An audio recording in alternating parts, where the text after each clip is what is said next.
கண்ணனை பார்க்க என்னால இருக்க முடியலைங்க. நான் இல்லைன்னா அவன் சரியா சாப்பிட மாட்டான், தூங்க மாட்டான். நான் இங்க இருக்கிற ஒவ்வொரு நிமிஷமும் என்ன திருடியா நினைச்சுக்கிட்டு இன்னும் எத்தனை நாளைக்கு தாக்க முடியும்? நீ சொல்லிட்ட என்னால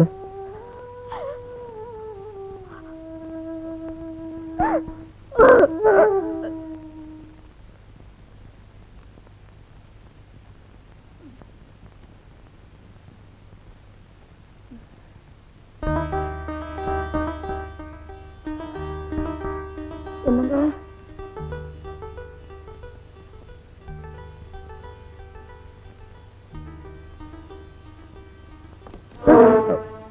எங்க போனீங்க இந்த ராத்திரியில? தூக்கம் வரல. ஆபீஸ்ல ஏகப்பட்ட பிரச்சனை, ஒன்னும் புரியல. அதான் உலாத்திக்கிட்டு இருந்தேன். இப்பதான் விடிய போதோ? இப்பதானே 12 மணி ஆயிருக்கு, அதுக்குள்ள எப்படி விடியும்? இது பாருங்க, பிரச்சனை எல்லாம் மறந்துட்டு வந்து படுத்து தூங்குங்க. அது விடிய எப்ப விடியட்டும்.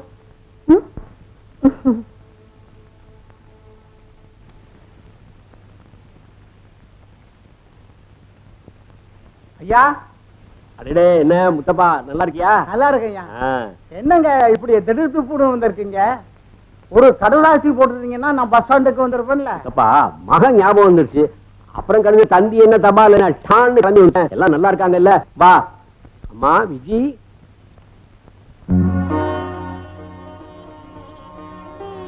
ஜானகி,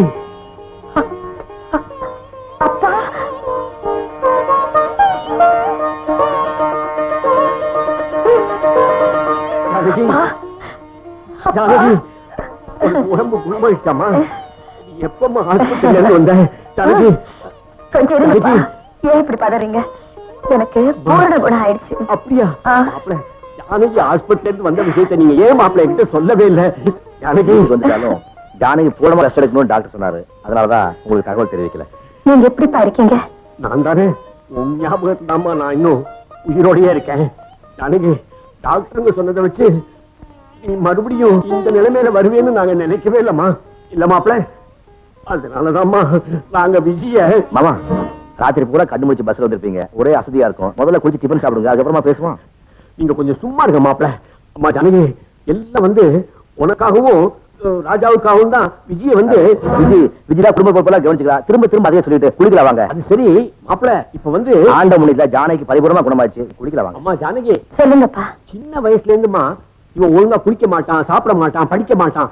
நம்ம விஜிதாமா இவனை நல்லா படிக்க வச்சு ஆளாக்கி. மேல வாங்க, குளிச்சுட்டு வந்து பேசலாம். அப்பா, கால வேளையில பச்சை தண்ணியில நம்மளால குளிக்க முடியாதுப்பா. ஹாட் வாட்டர் போட்டு வச்சுருக்கா, குளிச்சுட்டு வந்து பேசலாமே. குளிக்கணுங்கிற அம்மா, குளிக்கணுங்கிறான். நான் மேல போய் குளிச்சுட்டு 5 நிமிஷத்துல வந்துடுறேன். உங்ககிட்ட நிறைய விஷயங்கள்லாம் பேசணுமா? என்னங்க? ஒண்ணு இல்ல, உங்க அப்பாவை குளிக்கிறதுக்கு அனுப்புறதுக்குள்ள போதும் போதும் ஆகி போச்சு. விஜி, என்னம்மா இது? நீங்க உள்ள வாங்க, நான் எல்லாத்தையும் சொல்றேன். வாங்க, உட்காருங்க. உட்காருங்க தாத்தா. விஜி, அப்பா, அக்காவுக்கு இன்னும் பூரணமா குணமாகல. ஒரு சின்ன அதிர்ச்சி ஏற்பட்டா கூட அவங்க மறுபடியும் பைத்தியம் ஆயிடுவாங்கன்னு டாக்டர் சொன்னாங்க. அதனால அத்தா என்ன 2ஆம் நேரமா கட்டிக்கிட்ட விஷயத்த கூட அக்கா கிட்ட சொல்ல முடியல. ஐயோ, நான் எல்லாத்தையும் சொல்லிட்டேனே. எங்க சொன்னீங்க? சொல்றதுக்குள்ளதான் உங்களை நான் தள்ளிட்டு வந்துட்டேன். கொஞ்சம் விட்டுருந்தா எல்லாத்தையும் சொல்லிருப்பீங்க. என்ன தாத்தா நீங்க? இப்பதான் எனக்கு எல்லாமே புரியுது. அதுக்காகத்தான் குளிக்கணும் அது இதுன்னு சொல்லி என்ன அவசரப்படுத்தி மேல கூட்டிட்டு வந்தியா? ஏமா விஜய், ஜானகி இன்னும் கண்ணனை பார்க்கவே இல்லையா? பாக்குறதா கண்ணன் யாருன்னு கண்டிப்பா கேட்டிருந்திருப்பாள. அக்கா இன்னும் கண்ணனை பார்க்கல. ராஜாவுக்கு நிச்சயம் பண்ணிருக்கிற பொண்ணு இங்கதான் ஒரு ஹாஸ்டல்ல தங்கி படிச்சிட்டு இருக்கா. கண்ணன் இப்ப அவ கூட தான் இருக்கா. ஓஹோ, ராஜாவுக்கு நிச்சயதார்த்தம் வேற நடந்துருச்சா? வர என்கிட்ட யாரும் எதுவும் சொல்றதே இல்ல. என்னப்பா? சும்மா இருமா. நான் இருந்தாலும் ஒண்ணுதான், இல்லாட்டாலும் ஒண்ணுதான் உங்களுக்கு எல்லாம். என்ன தாத்தா அப்படி எல்லாம் பேசுறீங்க? எங்க நிச்சயதார்த்தம் நடந்தது? நடக்கலையா? நீங்க இல்லாம நான் நடக்க விட்டுருவேனா? நீங்க ரொம்ப குழப்பமா இருக்கீங்க. பேசாம படுத்து ரெஸ்ட் எடுங்க. வாங்கம்மா போலாம். இவங்க குழப்பத்தை உண்டு பண்ணிருக்காங்க. நான் குழம்பு இருக்கேங்கிறானே, குழப்பமா தான் இருக்கு. இந்த 14 வருஷத்துல எல்லாமே மாறி போச்சு இல்ல? நம்ம அப்பாக்கு எவ்வளவு வயசாச்சு இல்ல? கிழவன் ஆயிட்டாரு. நான் மாத்திரம் என்ன, தலையெல்லாம் மறைச்சு எனக்கும் வயசாயிடுச்சு. ஆனா நான் என்னடா எனக்கா என்னமோ இருக்கு. நீ என்னமோ மனசுல நினைக்கிற சொல்லுக்கா. இல்ல விஜி, நான் எப்படி ஹாஸ்பிட்டலுக்கு போனேனோ அப்படியேதான் திரும்பி வந்த மாதிரி நான் நினைச்சிட்டு இருக்கேன். இந்த 14 வருஷமும் என் வயசுல அப்படியே நின்னு போன மாதிரி எனக்கு ஒரு பிரமை.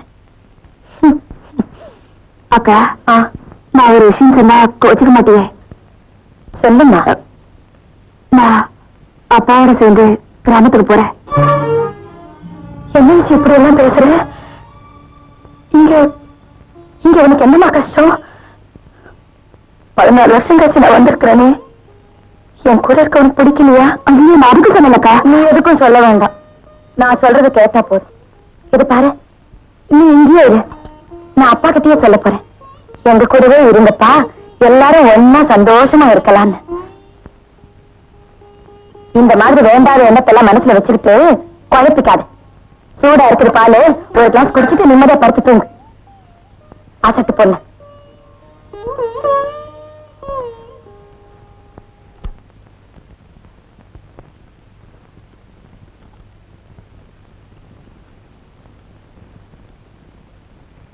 என்னங்க என்னங்க, நம்ம விஜி அப்பா கூட கிராமத்துக்கு போறேன்னு சொன்னா, அதெல்லாம் கூடாதுன்னு சொல்லிட்டேன். சரிதானே?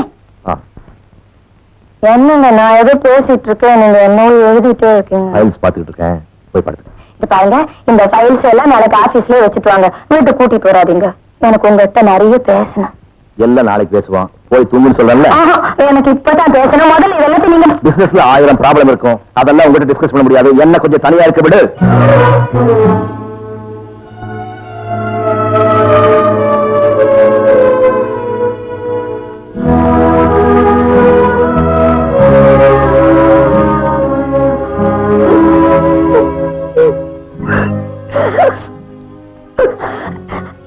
நான் ஹாஸ்பிட்டல் திரும்பி வந்த நாள்ல பாத்துட்டு நீங்க ஆபீஸ் ஃபைல் பிரச்சனைன்னு ஏதேதோ சொல்லி என்கிட்ட ஒதுங்கி போறீங்க.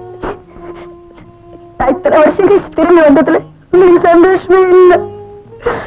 நீங்க இன்னும் என்ன பைத்தியக்காரன்னு நினைச்சிட்டு இருக்கீங்க. எனக்குன்னு ஒரு மனசு இருக்குன்னு நீங்க நீங்க உணரவே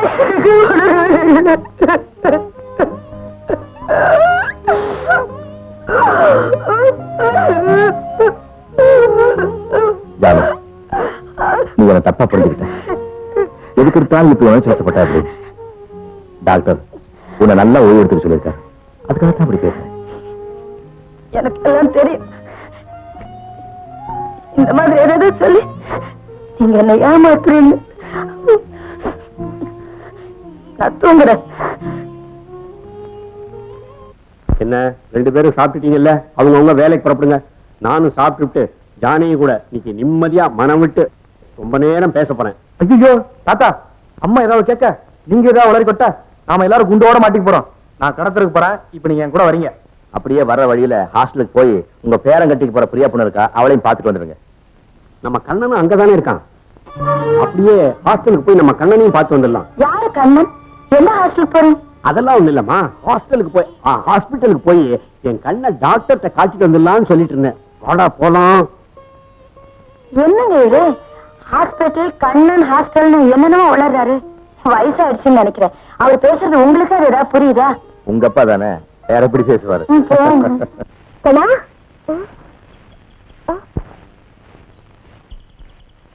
நீ இங்கே இருக்க, உன்னை எங்கெல்லாம் தெரியும் தெரியுமா? நான் இனிமே இங்க இருக்க மாட்டேன், வீட்டுக்கு தான் போவேன். சரிப்பா, இன்னைக்கு நான் உங்க அண்ணனுக்கு போன் பண்ணி சொல்றேன், அவர் வந்து என்ன கூட்டிட்டு போவார். சரிதானே? தினம்தான் அண்ணன் இங்க வராரு. என்ன எங்க கூட்டிட்டு போறாரு? உன்னைதான் கூட்டிட்டு போறாரு. சரி சரி, இன்னைக்கு உன்னையும் கூட்டிட்டு போறோம். நீ போய் சொல்ற.